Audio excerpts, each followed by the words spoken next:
maaleykum sama gars yi mbaa jàmm ngeen fanaanoo président de la république Bassirou Diomaye Diakhar Faye démb ci conseil des ministres joxe na ñetti ndigal gouvernement bi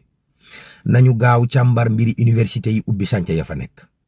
daara yi nañ leen boole ci lépp lu jëm ci wàllu éducation ak budget bu mu àndal nanu làq fu yàq yeggut ak aar wormaal ñi nga xam ne ñooy handicapé yi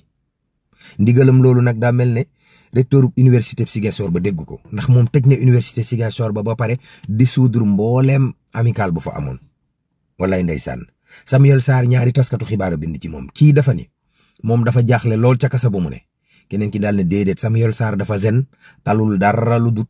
xool mbay mi ndax dina baaxam déet mbay moomu am na baykat yu ne dañ doon xaar état bi yóbbu njëgu gerte gi kilo bu nekk téeméer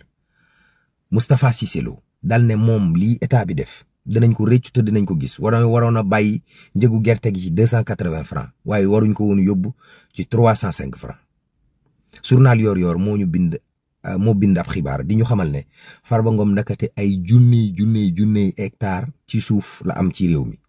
waaw ba noppi teg ci ne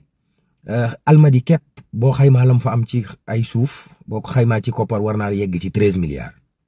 waaw doomi président Macky Sall ja Amadou Sall business yi mu daa def woto yi mu daa war